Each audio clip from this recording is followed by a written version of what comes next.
Welcome to new session of AHF. Some of the quick stats as of today, we had so far 54 sessions, 87 guest speakers, 192 past members were successful in landing new opportunities, and we have about 2,200 members on LinkedIn and counting. Also, few people asked for this, so we started listing this dashboard in here as well. And you can see the graph of our LinkedIn followers, LinkedIn group members, and YouTube subscribers and whatnot. We do need some love on the YouTube, Instagram, and Facebook side. So please help us if you can. All right. And with that said, I want to welcome this week's guest speaker, Brigadier General Twanda. She stands out as a dynamic leadership coach, author, and sought-out speaker, and also Chief Executive Officer of LT3 Leads, where she empowers frustrated business leaders to embrace and manage conflict effectively. With over 3 decades of distinguished service in the U.S. Army, HR, Human Resources, including role as Deputy Commanding General of U.S. Army Human Resources Command, leading 3,500 personnel, and HR Director of U.S. Army Reserve, overseeing 200,000 plus soldiers. She brings unparalleled expertise in personnel management, policy development, and strategic oversight. She helps organizations to improve employee retention, enhance team synergy, gain competitive edge through her certified training in different things, and graduate level teaching in leadership excellence. Her impact is cemented by elite honors like Distinguished Service Medal, Presidential Lifetime Achievement Award, and her autobiography's inclusion in Library of Congress. We're really grateful for Twanda to give us the time today and be here, and we're looking forward to learning from you today, Twanda. So, Twanda, I have one question for you. What's the one tip or advice you have for people who are trying to do a career change or looking for a new job? All right, Twanda, if we can't hear you yet, by the way. You're mute, FYI. Can you hear us? I can. Okay. It was Yes, I pilot can hear you error. now. Pilot error. Let Yes. me bring up my screen here. I want to be able to answer that question for you. Yes. First, let Awesome. me say thank you for allowing me to be here in the presence of everyone. I hope that your new year has started off great and on a positive note. Kudos to all of those who have shared their wins and what I call having a P3 mentality of persistence, perseverance, and patience with the process, which is the most and hardest part of doing any goal, is having patience to give yourself some grace. I commend you. For those who did not get an opportunity to share what your win is or advisement, I encourage you to put that in the chat. I'd love to see it and read it and grow from your experience as well. So to answer your question, it's on the screen. What you see is called the ESPN score. And no, I'm not talking about football or any sports because I'm not good at sports other than playing Pokino. And that's not even a sport. Um, I think it's a matter of knowing who you are and where you truly are. When we get ready to pivot from one thing to another, it's that moment in time of that self-awareness that we get the opportunity, if we take it, to really look at ourselves and see where we are and where we're grounded and where we need to be in order to get that goal accomplished. So I call it the ESPN score. And I'll send to you, I tried to paste it in the chat, it wouldn't come, but there's a worksheet that you can use to go along with this. But in simplistic terms, I'm talking about enumeration as you, where you currently are, or if you're going for a new job. Is enumeration. Where do you really stand amongst your competition of the job that you're trying to go for? What schooling that you might need or certifications. I know, Kelly, I wish you the best in getting that job, but the certifications that you have afforded you to be able to get through that door. Are there any additional certifications that might be needed in order for you to get to another level once you get into the company. And notice I'm speaking those things as though they were, that you're getting that job. So I want to hear when that happens so I can snap my fingers for you. The other one is the potential. What is truly your potential to reach the goal you're going for, to get the job you're looking for? Do you truly have what it takes to be that senior executive, that position you might be going for, or that manager's position or PM position, whatever it is? Truly sit down and look at yourself for what your brilliance you bring to the table. Do you have the potential to do that? Or even if that's really what you still want to do, because now you get the opportunity to choose if you're pivoting from one position to another. And then the networking, which is either internal and external. What are you doing to help someone either talk for you because they have a seat at the table, or you're able to make connections to be able to talk on your own behalf to get a seat at the table? So I would encourage anyone, before you start going for a job or going for a different goal, look at your ESPN score to kind of give you a framework of a left and right limit of what it is you want to do. The other thing that I would say as a senior executive, bottom line up front of what, when you go for an interview, not looking for a long diatribe, bottom line up front. Tell me, answer the question that I've asked. And I know that may seem simplistic, but you'd be amazed at how many resumes and interviews people have go through during the day, that unless they give you that green light to share additional information, answer the question and be concise and clear in your response. That's what I would say to that question. Is there another one? Twanda, we will do the open up the Q&A, but you can go through the content. Okay. So Yeah. I want to talk to you about, in anything that we do, communication is extremely key. So if I could get everyone to either come on the line so I could see you for just a brief moment, if you can, that would be great. I want to do an exercise with you.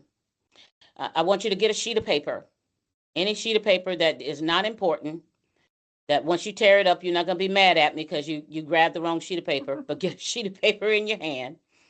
And then I want you to trust me for about a minute and a half. I want you to trust me by closing your eyes. And I want you to listen to my voice and follow my instructions. Are you ready? Here we go.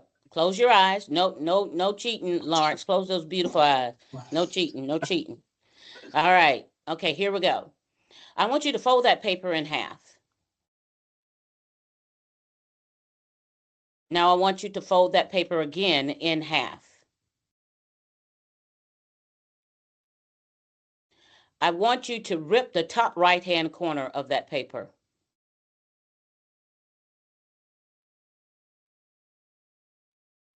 I want you to tear the bottom left-hand corner of that paper.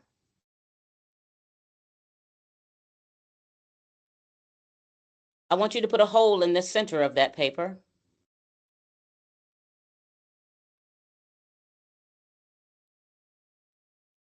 And I want you to pinch the bottom left-hand corner of that paper.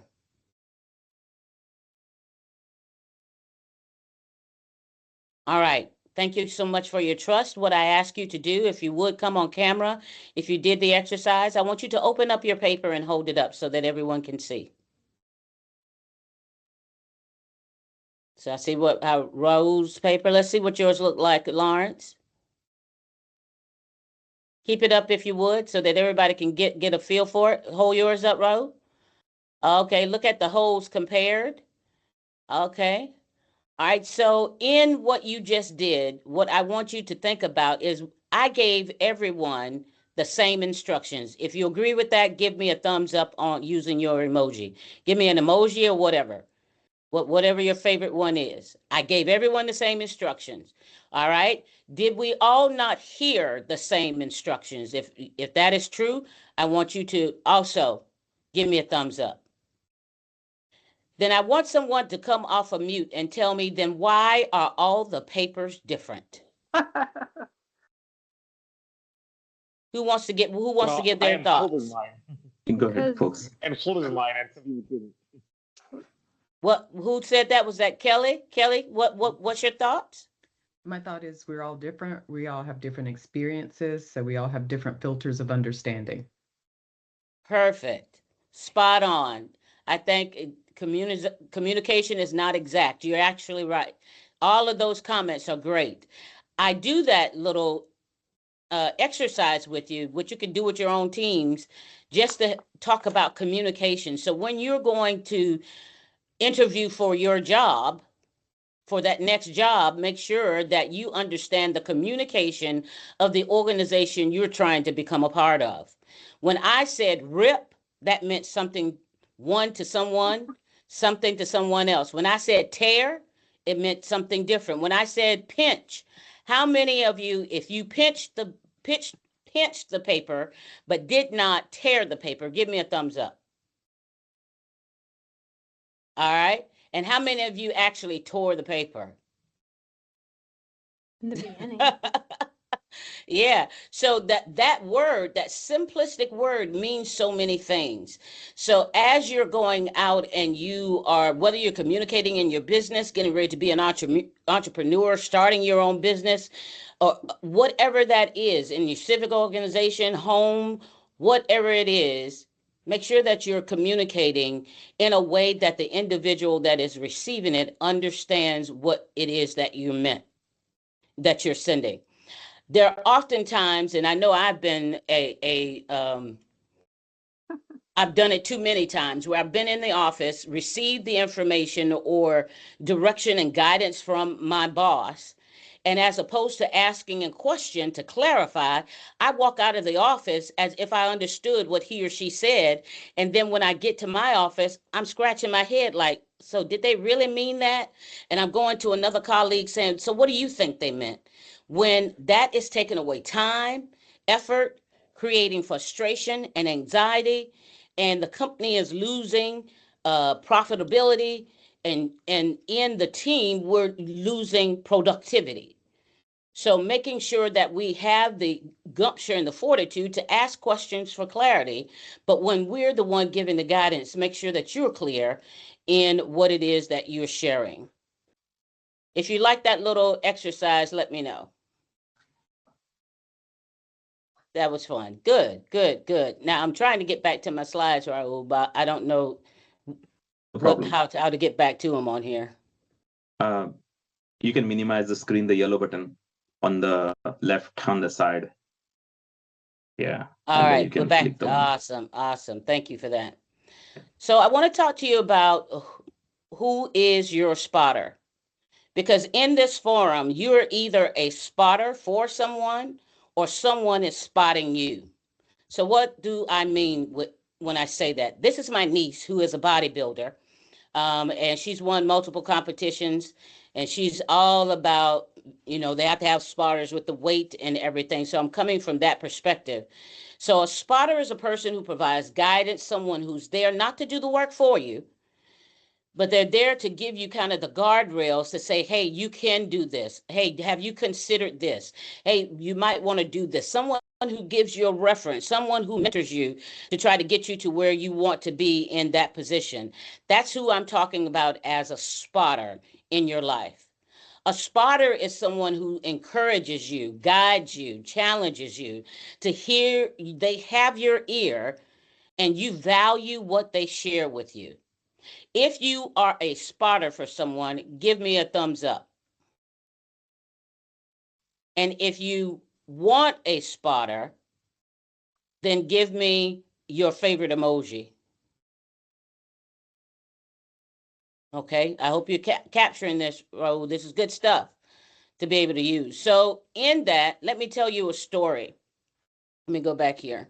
Let me tell you a story. When I first came into the military, I thought that I knew everything, but the military brings you in, as CSM retired Reed will say, they bring you in where he is a seasoned NCO and I'm a new spanking brand new milk behind the ears leader coming into an organization that he now has to say ma'am to. And I used to wonder, why is that the case? That doesn't make sense to me. Yeah, I went to school and everything, but this person has been in this job for several years. Heck, they could even be my father or whatever, that now they're saying ma'am to me about. Well, the Army is built the way that they give you a spotter, and that NCO is your spotter if you're smart enough to be able to take their encouragement and their guidance. And if they're a quality NCO, they're going to encourage you, they're going to guide you, but they're also going to challenge you. That just because of the title that you have doesn't mean that you get to make dumb decisions that are going to cost people's lives or resources and time in doing things. And one of those spotters that I had, my very first spotter, his name was Sergeant First Class Bobby D. Harris. And he spotted me because at the beginning of my career, I had a senior leader that decided that I had no right to be in the military, and that he was going to do everything within his power to make sure that I didn't get to the next level. Now, he didn't want to spot me. He didn't want to guide me. He didn't want to encourage me, but he wanted to challenge me in a way that was not productive. But Sergeant First Class Bobby D. Harris pulled me to the side and he taught me the S word. And it's not what you're thinking about. It ain't shadiggity. It ain't that word that's close to something else. He taught me strategy. He taught me how to communicate. He taught me how to be persistent about my goals. He taught me how to persevere through different challenges that I had faced throughout my time being the only female in that organization, being the only female officer of color in that particular organization. But he also taught me about having patience with the process of me understanding that I wasn't where I needed to be and that I needed to grow from where I was, and I had to put in the work, but along that way, give myself some grace. Long story short, that lieutenant colonel that I thought was going to be my spotter, he said that he was not going to allow me to get promoted, and he had to sign the papers for me to get promoted. But through the strategies that Sergeant First Class Bobby D. Harris taught me, who was my spotter, I was able to be at this lieutenant colonel's retirement ceremony with the next rank on my shoulder, saluting him and thanking him for his service. And from that experience, I learned that I needed to be a spotter for someone else, but I also needed a spotter, or you may call that spotter a mentor, a guide, someone that would not let me go unaccounted for what I was doing. They will hold me accountable for my actions. They would challenge my ideas to make me stretch to be better and to make sure that I was giving my best to my soldiers and my civilians because they deserved it. And it was an honor for me to lead them, and an honor and a privilege for me to be able to serve next to them. So as you're going through this particular season of your time in finding a job or pivoting to another job, stay persistent, stay persevere through the challenges that you're pulling out, sending out many requests. Some you're going to open doors, some doors are going to be closed. But I take it from this perspective. Doors that are open, those are meant for me. Those that are closed, they weren't meant for me to show my brilliance in. And remember, a delay is not a deny. That as you look at your ESPN score of where you are truly, you're preparing yourself to get to where you want to be. So that when you sit in these interviews, when you're talking to people, you can answer questions with the bottom line up front in sharing your brilliance.